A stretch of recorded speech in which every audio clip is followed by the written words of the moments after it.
A principios del siglo XX, en algún lugar de la costa de África Occidental, un buque de vapor alemán abandonaba el puerto.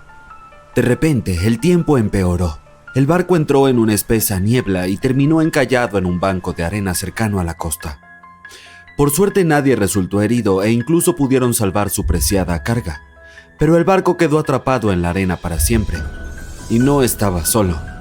Casi toda la costa occidental de Namibia se llama Costa de los Esqueletos. Si el nombre suena aterrador, es porque lo es. Esta línea de playa de 1570 kilómetros de largo es uno de los lugares más peligrosos de la Tierra. Las tribus bosquimanas creen que su deidad suprema hizo esta tierra cuando estaba enfadada. Los portugueses fueron los primeros europeos que pisaron Namibia en el siglo XV, y por supuesto, tampoco les gustó la Costa de los Esqueletos. Los exploradores portugueses pensaban que en esta tierra estaban las puertas del inframundo. Aquí es donde el desierto del Namib se encuentra con el océano Atlántico. Puede que sea peligroso, pero también es precioso, y además está declarado Patrimonio de la Humanidad por la UNESCO. Si la Costa de los Esqueletos tuviera un director de relaciones públicas, renunciaría al cargo el primer día de trabajo. La zona no es precisamente apta para turistas, debido a su geografía y su historia. Bajo la arena y las olas hay una corriente marina secreta que acecha a los navegantes desprevenidos. Se llama Corriente de Benguela. Fluye a lo largo de la costa de África. Esta parte del Atlántico es rica en vida marina, pero en la costa el ambiente es bastante poco amigable. El desierto del Namib tiene un clima muy árido y es una de las regiones más secas de la Tierra. Y esa vida marina que acabo de mencionar son tiburones, 11 especies para ser exactos. Y sí, incluso el gran tiburón blanco aparece de vez en cuando. Hasta ahora tenemos un paisaje desértico, fuertes corrientes y tiburones.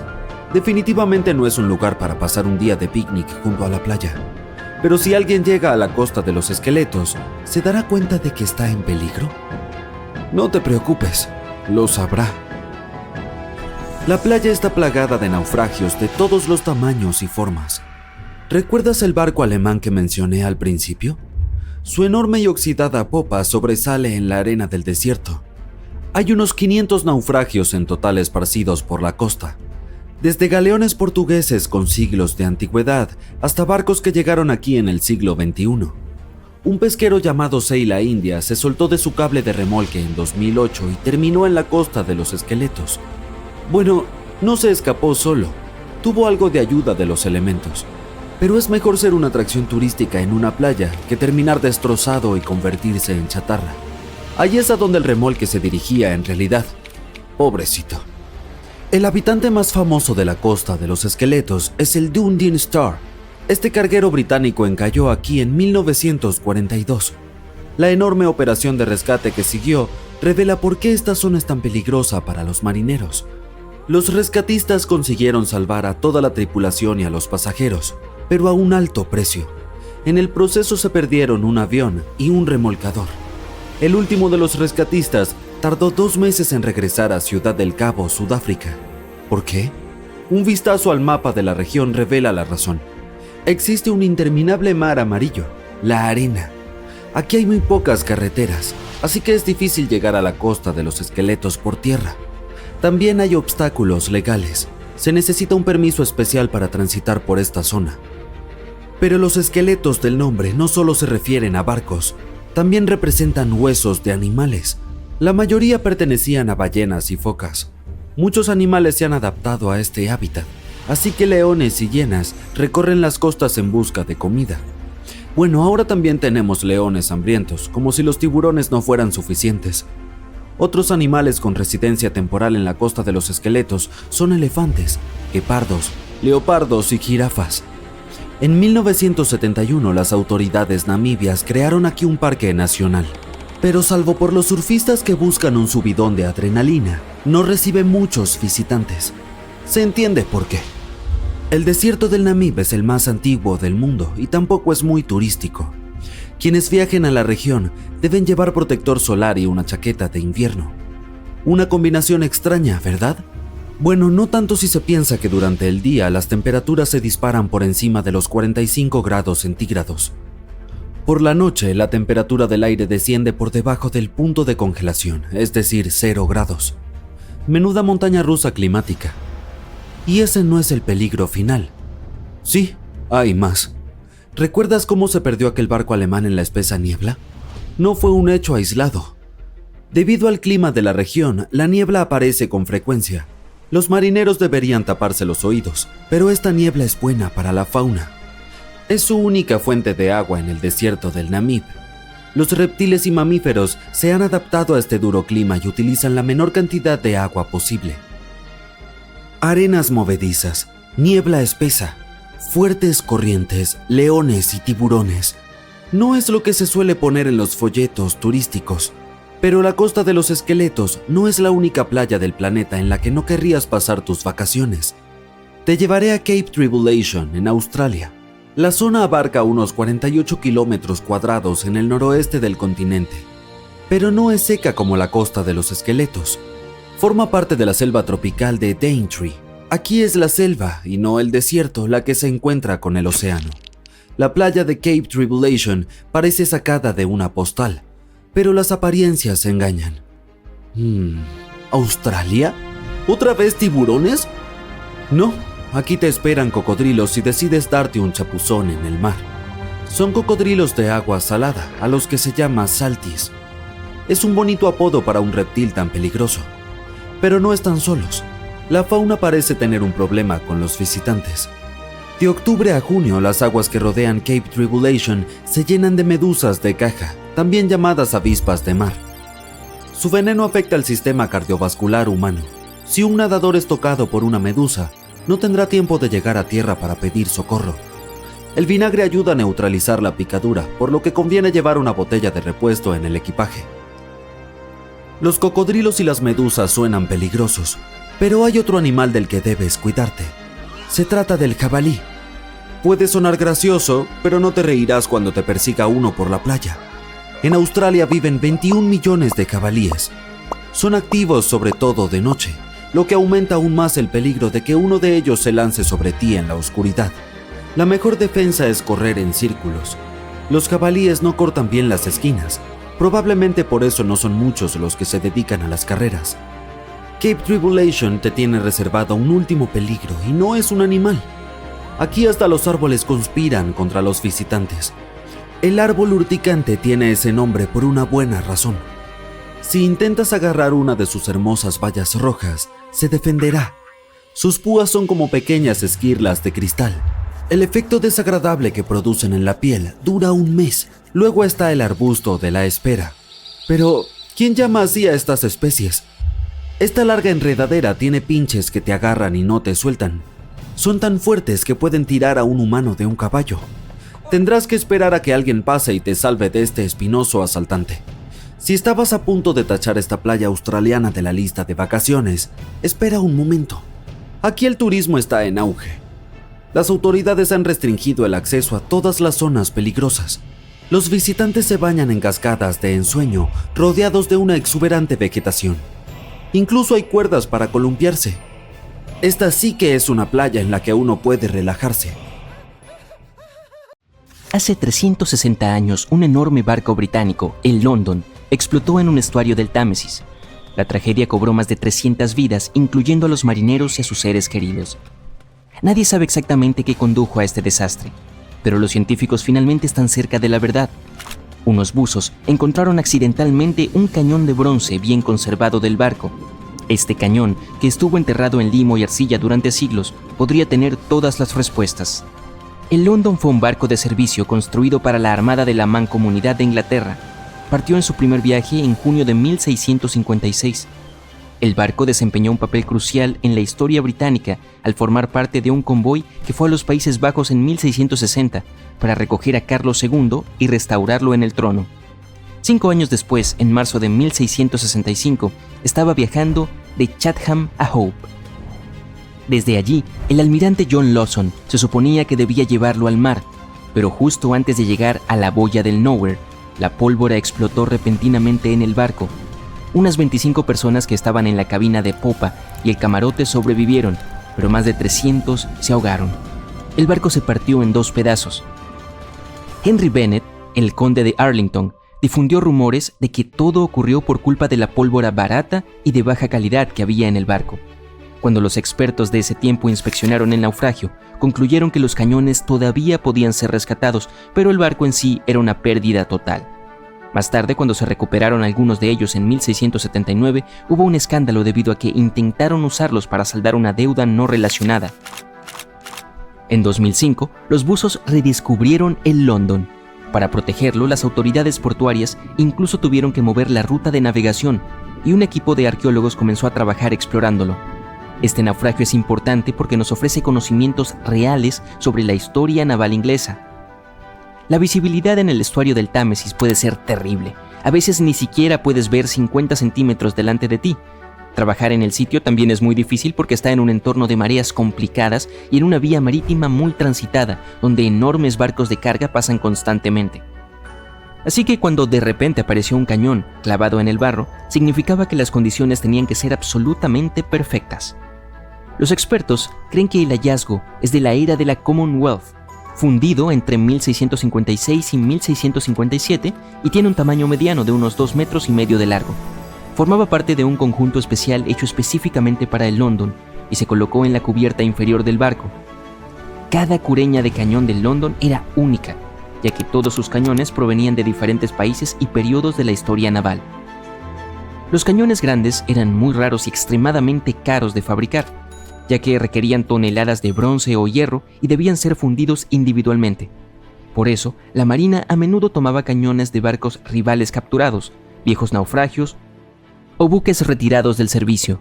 El nuevo hallazgo es una de las pistas que podrían ayudar a los científicos a resolver el misterio de la tragedia de Londres. Hasta ahora también han encontrado zapatos de cuero, piezas de instrumentos, herramientas de madera, cuerda y una brújula. Para ellos, todos estos artefactos son como piezas de un rompecabezas. Aún no tienen suficiente evidencia para estar seguros, pero parece que tanto la pipa como las velas podrían haber sido fuentes de llamas que desencadenaron una explosión mayor. Algunos trabajadores hicieron otro hallazgo asombroso en una cantera inundada en el sureste de Inglaterra, a unos 100 kilómetros al sureste de Londres. Tropezaron con los restos de un barco raro de la época isabelina, a cientos de metros de la costa más cercana. Encontrar un barco de finales del siglo XVI es un gran acontecimiento porque muy pocos navíos de esa época han sobrevivido. Y estudiarlo podría ayudar a los científicos a responder algunas grandes preguntas sobre una era importante de la historia, cuando Inglaterra se estaba convirtiendo en un actor principal en el comercio europeo. Hoy en día, el sitio de la cantera se encuentra a unos 300 metros del mar, pero en el siglo XVI era parte de la costa. Los arqueólogos piensan que el barco se hundió en un cabo rocoso o alguien lo dejó allí cuando estaba demasiado dañado para seguir navegando. Aún no lo han identificado, pero estudiaron más de 100 piezas de su casco de madera, leyeron los anillos de los árboles y descubrieron que fue construido con robles ingleses talados entre 1558 y 1580. En esa época, el norte de Europa estaba cambiando del antiguo método clinker, donde las tablas se superponían como escamas de pescado, al estilo Carvel del Mediterráneo, en el que las tablas eran lisas y se unían entre sí, clavadas a un bastidor interno. La madera vieja se suele pudrir rápidamente cuando está expuesta al aire o al agua. Pero si está enterrada bajo una capa gruesa de lodo o limo sin oxígeno, puede sobrevivir durante siglos, y eso es exactamente lo que ocurrió aquí. El equipo está utilizando escáneres láser y fotografía digital para documentar todo sobre el naufragio. Una vez que terminen su investigación, planean volver a enterrar las maderas bajo el limo en el lago de la cantera, para que el barco pueda permanecer allí seguro por muchos siglos más. En Noruega, un equipo de arqueólogos encontró un barco en un lugar aún más inesperado. En un campo llano, hay una colina llamada Montículo Yell. En realidad es un enorme monumento funerario que los mismos vikingos construyeron. El agricultor, que es dueño del campo, quería cavar algunas zanjas de drenaje, pero primero necesitaba que los expertos revisaran si había algo importante bajo tierra. Los arqueólogos utilizaron un georradar de alta resolución, acoplado a un vehículo similar a un tractor. Al escanear el campo, descubrieron que estaba lleno de montículos funerarios. Al menos 8 nuevos que nadie había encontrado antes, y debajo de uno de los montículos, el radar captó el contorno de un barco. En la época de los vikingos, los barcos eran extremadamente valiosos, por lo que solo los enterraban con personas muy importantes. Los científicos solo han encontrado 3 entierros de barcos en toda Noruega, y este es el primero nuevo en años. El equipo cree que este barco es de la época vikinga, probablemente entre los años 500 y 1000 después de Cristo. Y como el túmulo funerario que lo cubría se aplanó con el tiempo, el barco ahora está a solo medio metro debajo del suelo, muy cerca de la superficie. Mide cerca de 20 metros de largo y el radar mostró que partes como la quilla y las tablas del suelo están preservadas. Los arqueólogos planean explorar más utilizando herramientas no invasivas para no dañar nada por accidente. Si es necesario, comenzarán una excavación. Muy lejos de Noruega, en el desierto de Namibia, un minero en busca de gemas encontró accidentalmente un naufragio legendario de casi 500 años de antigüedad. Los trabajadores llamaron a un arqueólogo para examinarlo y pensaron que debían ser los restos de un buque mercante portugués, el Bom Jesus, que había desaparecido misteriosamente en el siglo XVI. El Bom Jesus había partido de Lisboa cargado de tesoros con destino a India, pero en algún lugar del extremo sur de África, una tormenta brutal lo arrojó contra la costa de Namibia. El barco se estrelló contra las rocas, se desintegró y desapareció bajo las olas. Cuando los arqueólogos exploraron el naufragio, encontraron partes del barco esparcidas por la costa y enterradas bajo una gruesa capa de arena, lo que en realidad salvó a los restos de pudrirse. Incluso descubrieron tesoros, más de 40 toneladas de carga que se habían derramado del cofre del capitán bajo el agua cuando se rompió el casco.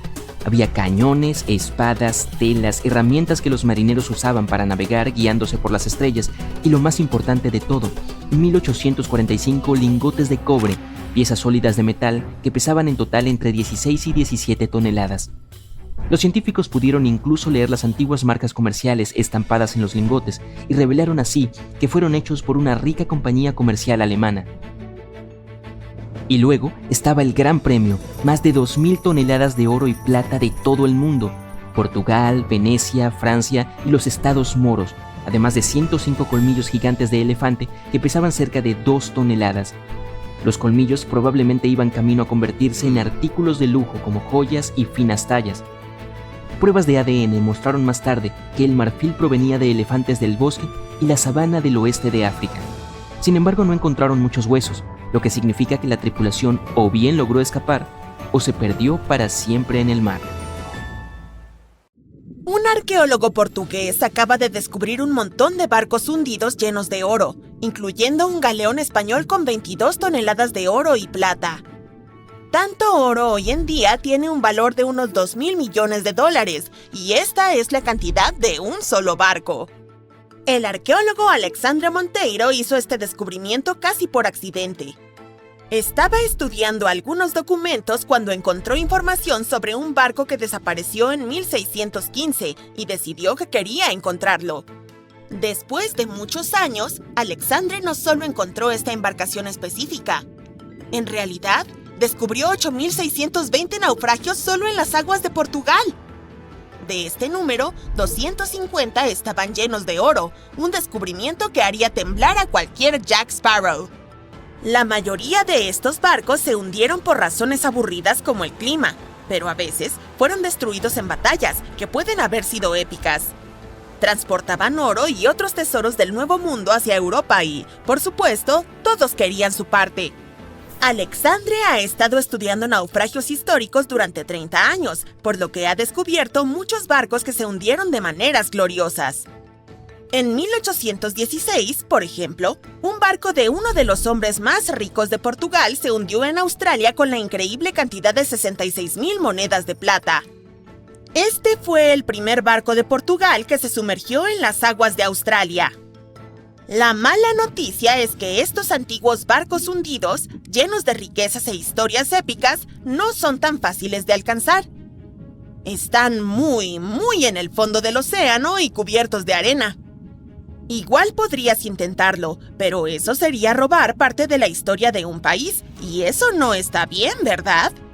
Naturalmente, Portugal no fue el único país que exploró los mares en esa época. La costa de Europa está llena de barcos hundidos cargados de oro. De hecho, hay alrededor de 1 millón de naufragios históricos bajo el agua en este momento, y los tesoros abandonados bajo el mar podrían valer alrededor de 60.000 millones de dólares. Es una cantidad de dinero enorme, pero déjame decirte que estos barcos hundidos llenos de oro no valen realmente la pena. Hay muchas historias de descubrimientos de tesoros marítimos que se convirtieron en demandas judiciales terribles y hasta en largas condenas de cárcel.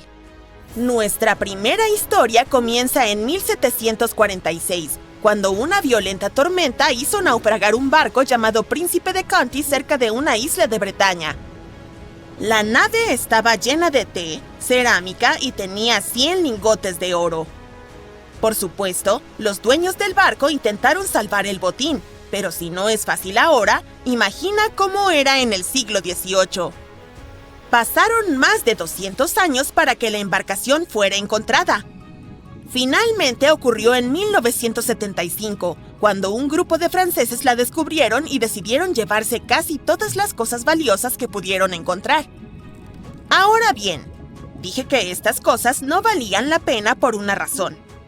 En Francia, si encuentras algo que podría ser histórico, debes declararlo a las autoridades locales dentro de las 48 horas. No cumplir equivaldría a cometer algo conocido como delito. Para ser justos, nuestros amigos franceses sí declararon sus hallazgos, pero solo los cañones corroídos del barco. ¿Y el oro? Bueno, lo vendieron, obviamente, porque cada lingote de oro vale entre $125,000 y $231,000. A las autoridades francesas les llevó casi 50 años recuperar el oro robado, y no lo recuperaron todo. Parte de él fue comprado por una pareja de ancianos que vivía en Florida, y el delito es tan grave que fueron acusados de estar relacionados con lavado de dinero, crimen organizado y tráfico de bienes culturales. Los saqueadores también vendieron algunos lingotes de oro a la colección del Museo Británico. Ahora, volvamos a la década de 1850, cuando un vapor llamado SS Central America viajaba de Panamá a California y de regreso. Esto ocurrió durante la fiebre del oro de California, una época en la que 300,000 personas se trasladaron a California para buscar oro. Debido a que la ruta de viaje no era nada sencilla, la gente tenía que transportar su oro en grandes barcos. Aquí es donde entra en escena nuestro amigo el SS Central America. En 1857, el barco tenía a bordo 578 personas y unas 10 toneladas de oro. Muy pocos sobrevivieron, y entre 100 y 150 millones de dólares en oro se hundieron con el barco. Todo esto explica por qué, en 1988, un grupo de inversores de Columbus decidió financiar un proyecto de investigación para encontrar este barco. La investigación fue liderada por un hombre llamado Tommy Thompson. Tommy estaba obsesionado con la idea de encontrar este barco hundido lleno de oro. Le llevó años hallar la ubicación exacta del SS Central America, en especial porque el barco estaba a 2.300 metros bajo la superficie del Océano Atlántico y recuperarlo requería de mucha tecnología sofisticada. Un grupo de 161 inversores financió su aventura, pero no hace falta decir que no lo hicieron por amor. Invirtieron $12,500,000 en este proyecto porque esperaban ganar al menos 10 veces más. Pero como la vida no es todo risas y alegrías, 39 compañías de seguros demandaron al equipo de investigación en cuanto recuperaron el oro. En aquel entonces, cuando el barco estaba operativo, estas compañías aseguraron la carga del SS Central America, y cuando finalmente la carga fue recuperada, más de 100 años después, querían ser indemnizadas. Dijeron que no era su trabajo recuperarlo, pero eso no significa que lo abandonaran. Estos disparates no prosperaron, y el 92% del oro fue entregado al equipo de investigación. La trama se complicó cuando los inversores fueron estafados por nada menos que Tommy Thompson, quien huyó con $4,160,000. También tenía 500 monedas de oro, pero no le ha dicho a nadie dónde están. Casos como este son la razón por la que la mayoría de los países tienen reglas para proteger las propiedades culturales. Y sí, a veces los naufragios pueden ser una propiedad cultural. Obviamente, hay muchos descubrimientos de tesoros marítimos que ocurren sin violar ninguna ley. El SS City of Cairo, por ejemplo, era un vapor que se hundió en 1929 con 2,000 cajas de monedas de plata, con un peso de 122 toneladas. Una empresa llamada Deep Ocean Search recuperó las monedas de una profundidad de 5,200 metros, 1,400 metros más profundo que el Titanic. 34 millones de libras fueron al Tesoro del Reino Unido y Deep Ocean Search también recibió una parte. La buena noticia es que algunas de las monedas pueden ser compradas por coleccionistas de manera legal.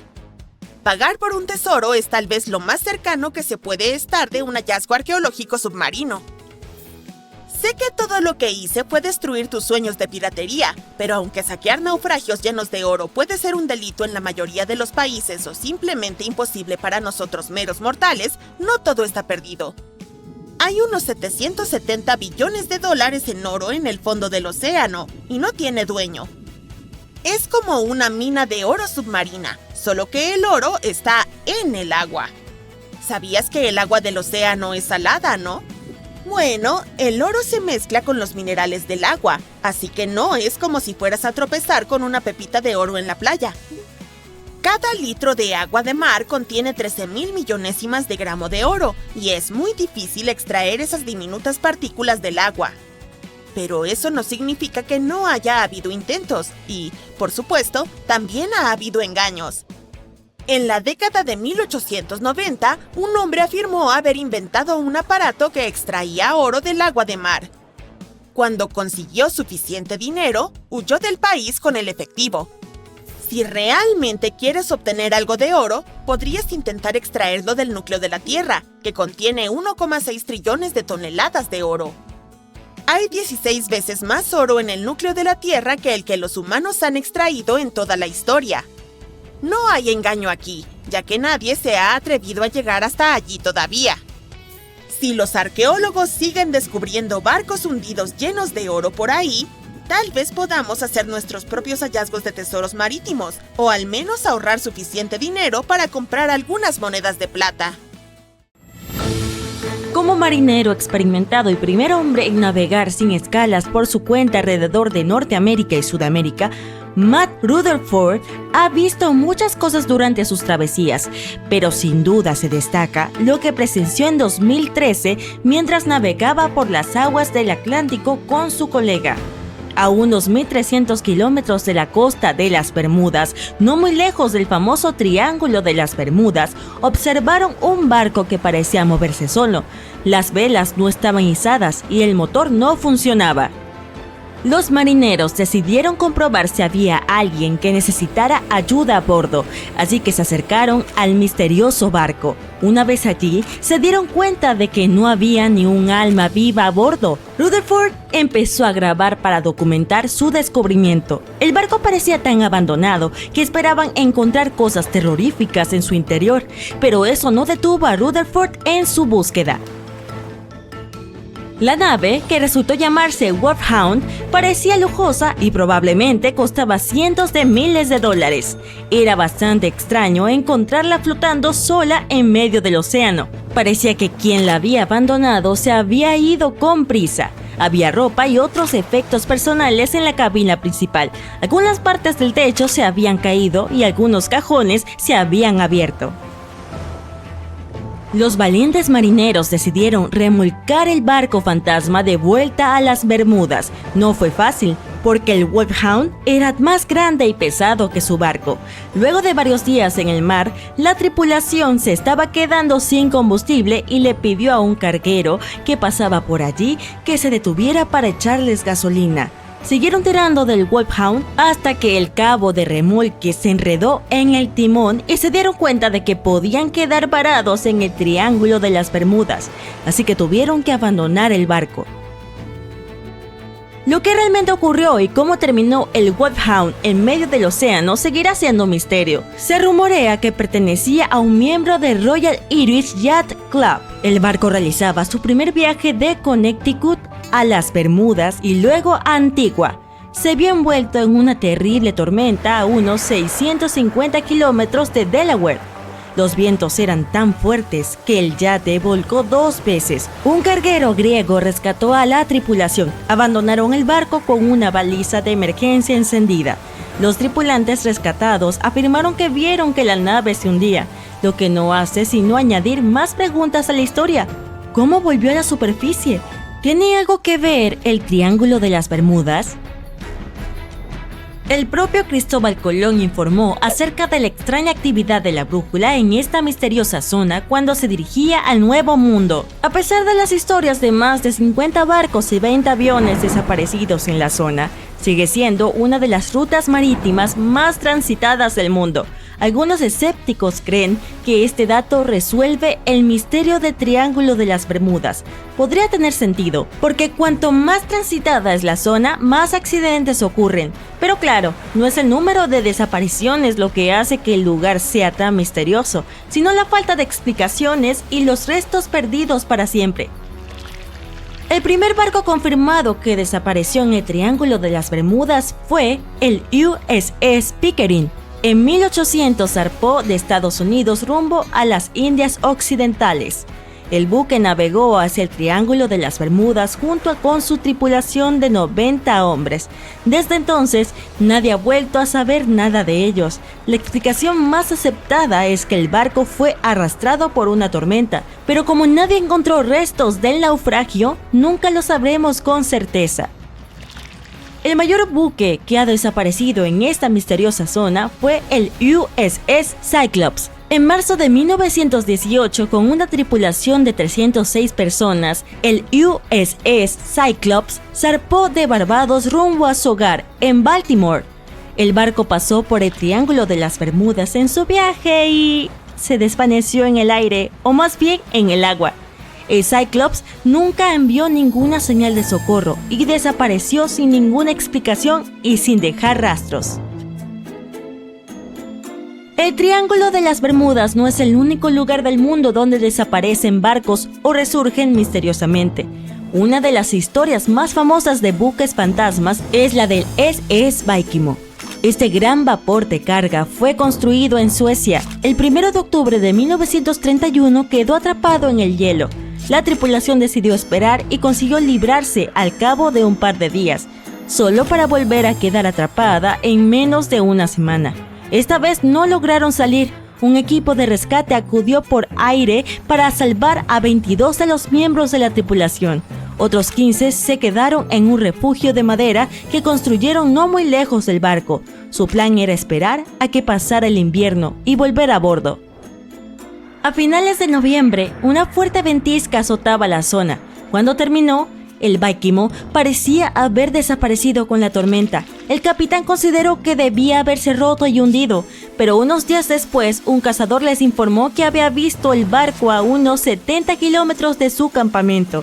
La tripulación consiguió encontrarlo y se llevó la carga más valiosa de su bodega.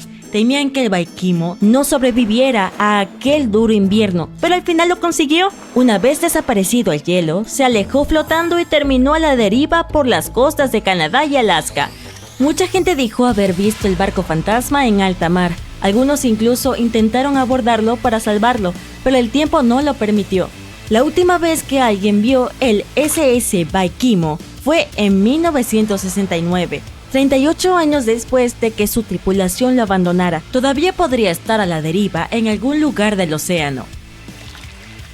La historia del MV Joyita ocurrió en el Pacífico Sur. Originalmente era un yate de lujo de madera.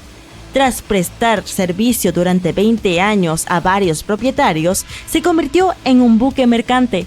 En 1955 emprendió un viaje comercial que debía durar unos 2 días. Cuando no llegó a su destino a tiempo, nadie se preocupó al principio, ya que en aguas abiertas puede haber contratiempos. Pero un día más tarde, sin señales de socorro del Joyita, era evidente que algo grave le ocurría. Había 25 personas a bordo y sus familias querían encontrarlas. Un equipo de búsqueda y rescate trabajó duro durante 6 días, buscando el barco o al menos sus restos en un área de casi 260,000 kilómetros cuadrados. Es decir, 1,5 veces más grande que Florida. Lamentablemente la misión tuvo que regresar sin ningún resultado. Parecía que el Joyita había desaparecido sin dejar rastros. Un mes más tarde, otro buque mercante avistó al Joyita a la deriva en el océano, a kilómetros y kilómetros de su ruta original, y ninguno de los tripulantes o pasajeros estaban a bordo. La carga también había desaparecido. Los botes salvavidas tampoco estaban, así que la gente debió escapar del barco con la esperanza de salvarse. Resultó que la tripulación había estado intentando conseguir ayuda mientras sintonizaban la radio en el canal internacional de socorro, pero un cable dañado no les permitió enviar la señal a más de 3 kilómetros. Aparentemente, cuando abandonaban el barco, la tripulación se llevó el diario de viaje y aún no sabemos qué le pasó exactamente al Joyita. Los familiares de quienes iban a bordo siguen buscando respuestas. Un profesor afirma que debió ser una tubería corroída la que goteó e inundó el barco, pero lo más probable es que nunca lo sepamos con certeza. En el Océano Pacífico, cerca de Japón, hay una zona apodada el Mar del Diablo. Se cree que es uno de los 12 vórtices viles que rodean la Tierra.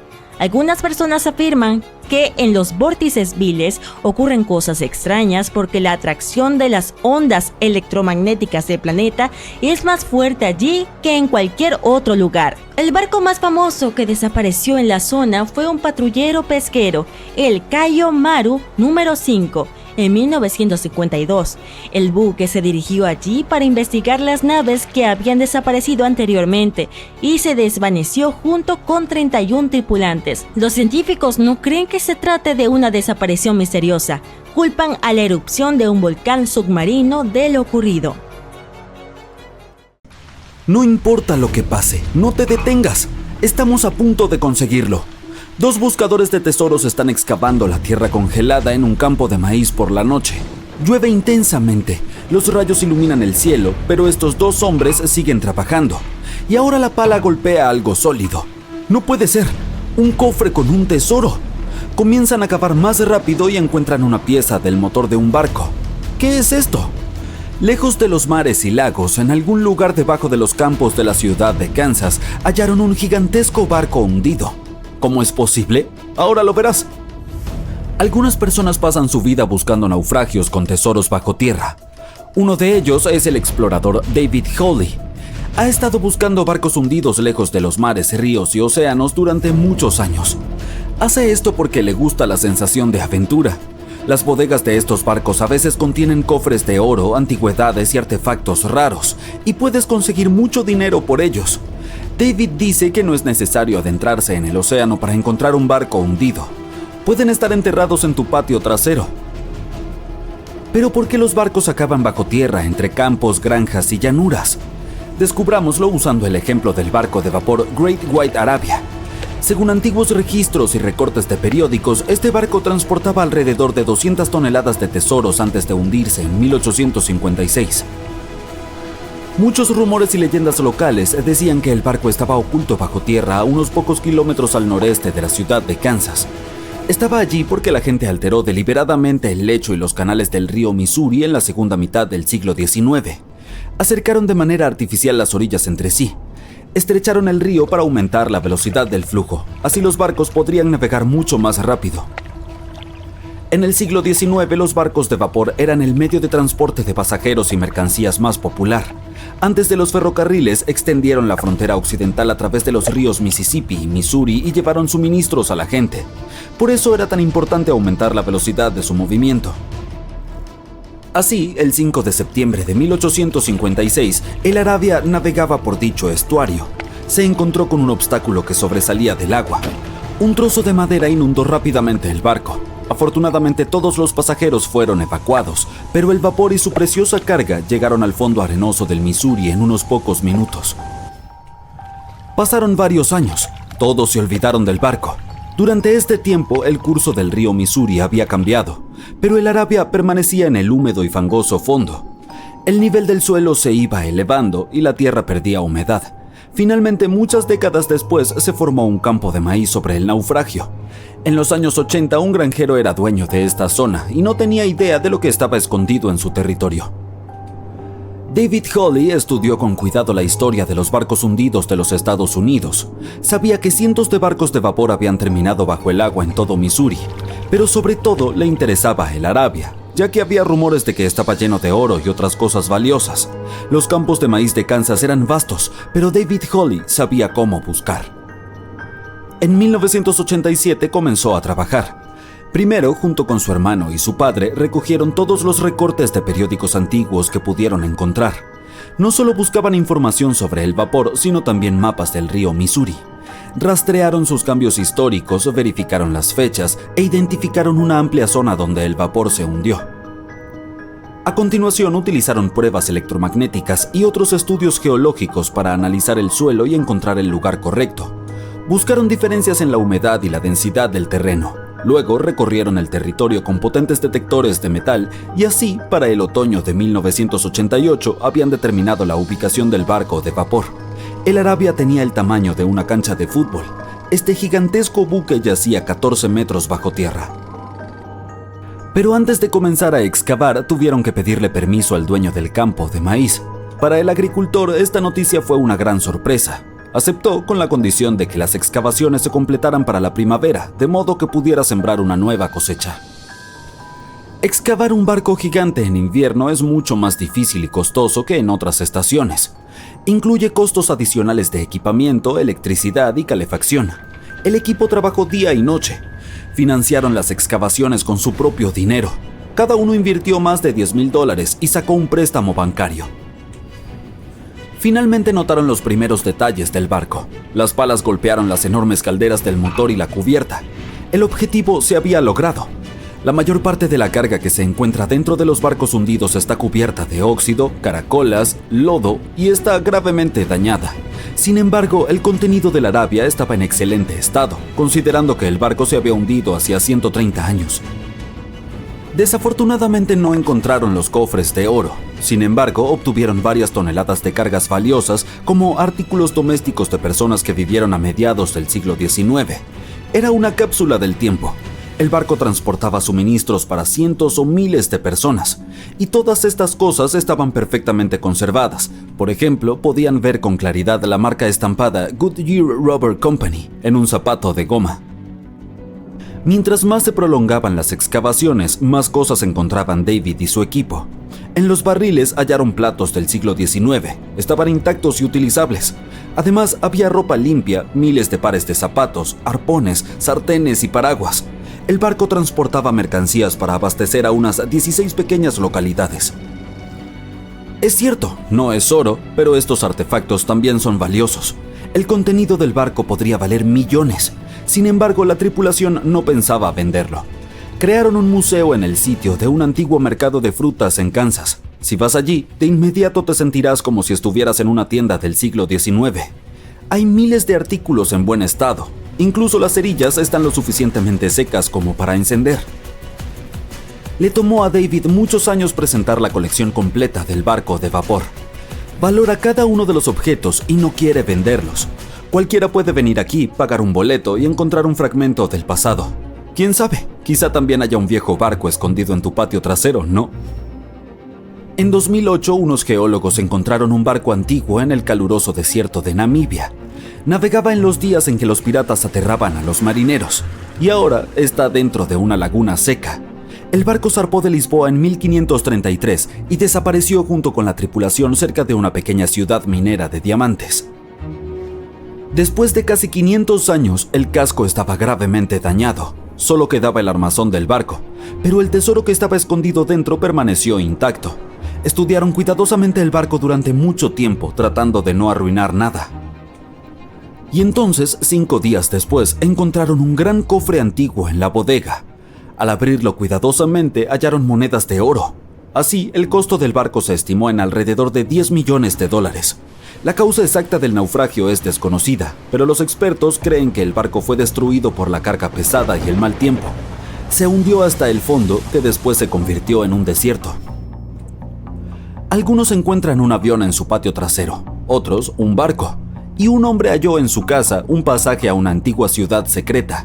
Esto ocurrió en Turquía en 1963. El dueño del edificio decidió hacer reparaciones.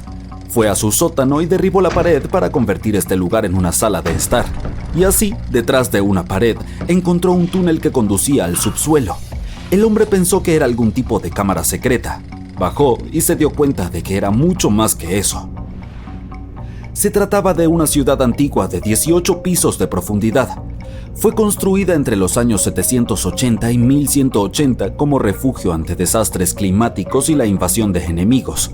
Este lugar también oculta muchos túneles subterráneos que se extienden por varios kilómetros en distintas direcciones. Las personas podían llegar a la ciudad desde diferentes puntos utilizando pasajes secretos que conducían a estas rutas. La ciudad puede albergar a cerca de 20.000 residentes, ganado y toneladas de provisiones de alimentos. Los arqueólogos también han encontrado una capilla, escuelas, establos y cocinas públicas allí. Un barco está cruzando el océano Atlántico cuando se desata una tormenta. Al principio la situación no parece muy grave, pero pronto las personas a bordo del barco se dan cuenta de que la tormenta se está intensificando. Las olas son enormes y nada puede salvar al barco, que está empezando a hundirse. A bordo solo hay un bote salvavidas. Lamentablemente solo puede llevar a una persona.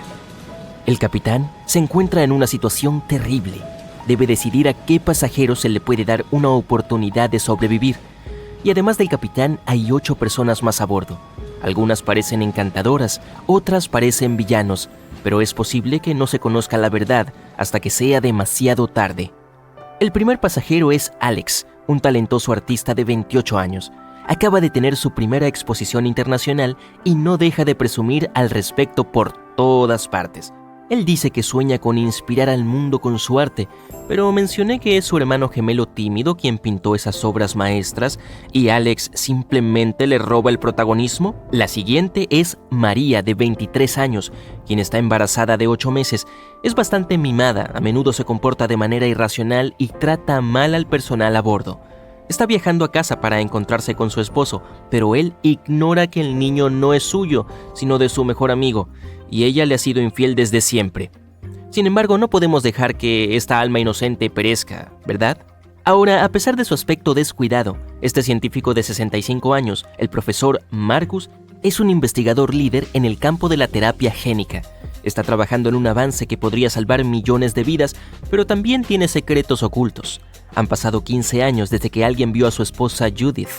¿Tendrá algo que ver el progreso científico de Marcus con la misteriosa desaparición de su esposa? La doctora Anna tiene 34 años, es cirujana y ha salvado cientos de vidas durante desastres naturales. Logró el éxito como médica, pero fracasó como madre. Sus 3 hijas viven con su padre y no quieren saber nada de ella. Teresa, de 78 años, es una viuda a la que su familia abandonó debido a su mal genio. Está viajando por última vez en su vida para visitar la tumba de su difunto esposo. Este niño pequeño, Martín, tiene solo 7 años, pero su carácter indisciplinado ha causado muchos conflictos entre los otros pasajeros. Viaja solo, ya que sus padres lo esperan en la costa. Ellos están demasiado ocupados trabajando, así que el niño se vuelve cada vez más incontrolable. ¿Quién sabe lo que será capaz de hacer en unos 10 o más años? Ahora, un androide robot, Alpha 3, también está a bordo del barco. Su inteligencia artificial fue creada para asistir en expediciones y también puede controlar el barco en casos de emergencia. Y la última pasajera es Emilia. Esta mujer hermosa y encantadora tiene 30 años. Vive a costa de hombres ricos y mayores y tiene suficiente dinero como para quemar billetes. No ha trabajado ni un solo día en toda su vida y simplemente viaja por el mundo. Para tomar su decisión, el capitán invita a cada uno de los pasajeros para escuchar sus historias. Les hace a cada uno la misma pregunta: ¿por qué deberías ser tú quien sobreviva? Alex dice: mi arte puede cambiar al mundo. Mis obras ayudan a las personas a ver la belleza de la vida, especialmente durante tiempos difíciles. Debo seguir viviendo. Tengo tanto que mostrar a través de mis pinturas. María responde: ¿no ve que una nueva vida está creciendo dentro de mí? Somos mi hijo por nacer y yo quienes debemos sobrevivir. Nos arriesgamos a perder a un médico talentoso o a un artista en el futuro. No se trata solo de mi vida. El profesor Marcus dice: mi trabajo aún no ha terminado. Podría salvar miles de vidas. Estoy por hacer un gran avance y necesito vivir para lograrlo. Mientras que la doctora Anna dice: mis manos salvan vidas. He demostrado muchas veces que puedo hacer lo imposible en condiciones extremas. El mundo no puede perder mis habilidades y conocimientos. Luego la anciana suplica: por favor, tienen que entenderme. Puede que haya vivido mucho tiempo, pero quiero ver la tumba de mi esposo.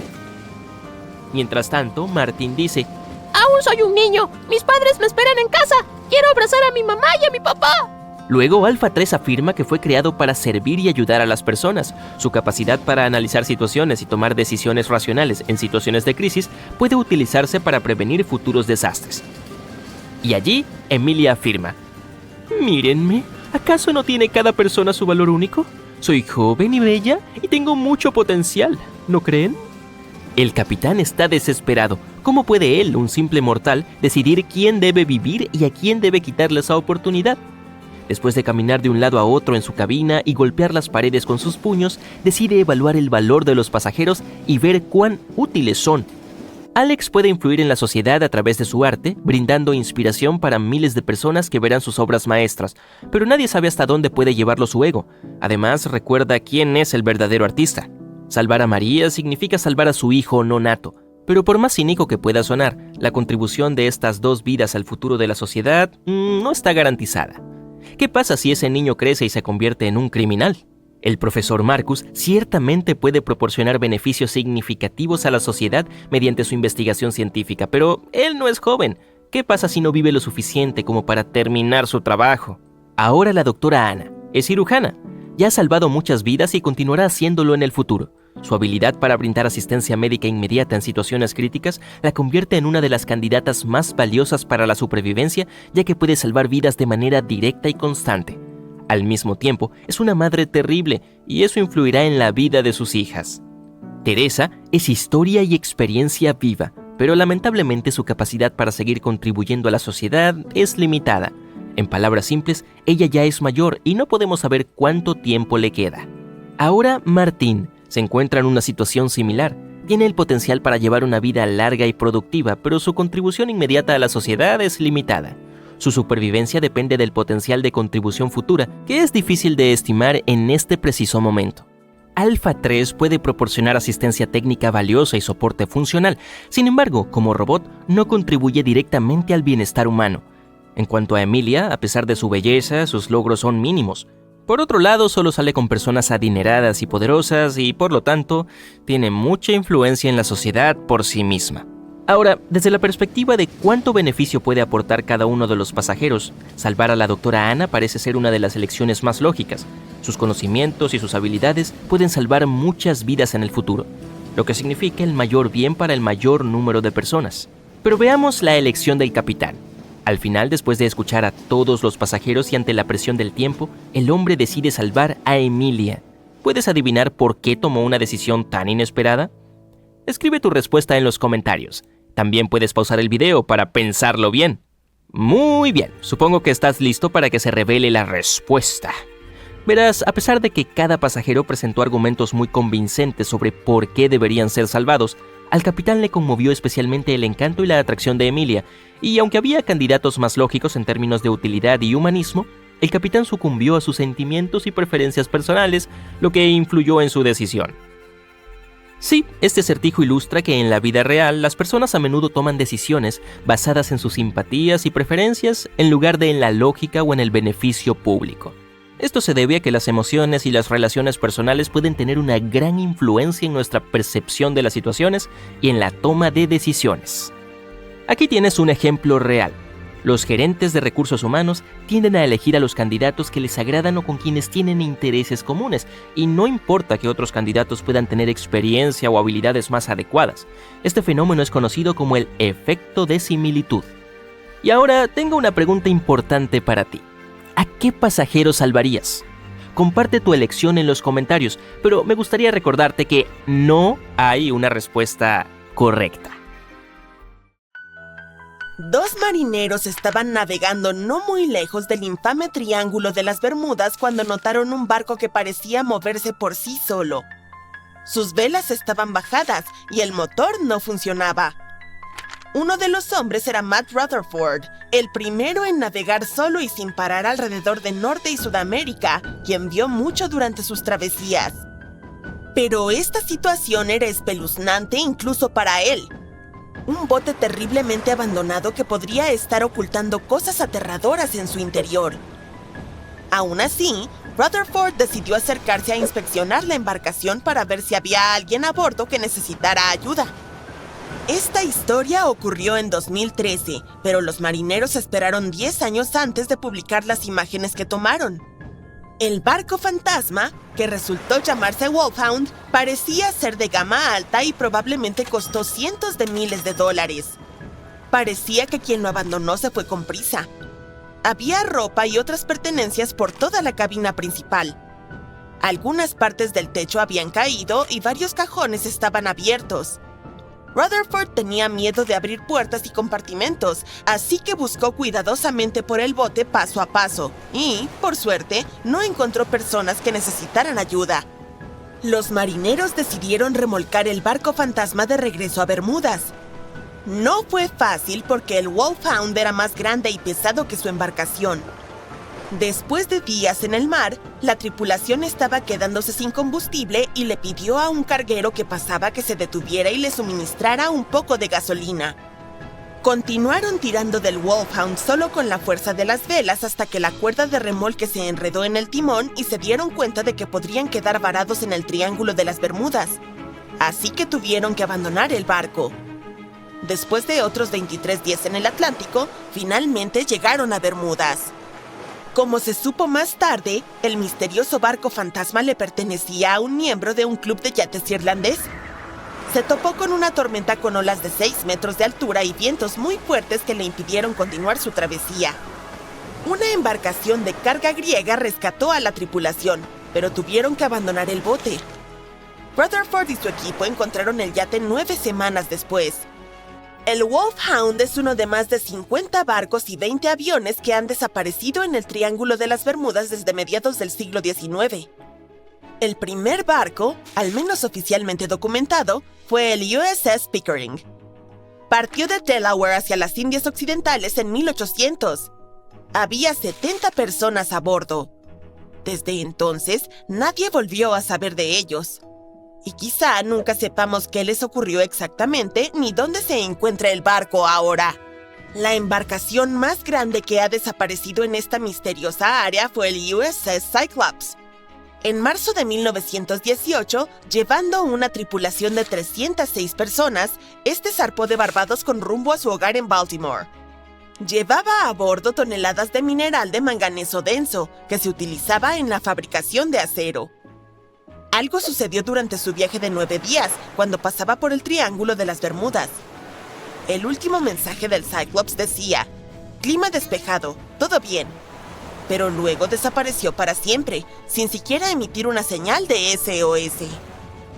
Otro barco que supuestamente el Triángulo de las Bermudas se llevó para siempre fue el Cotopaxi en 1925.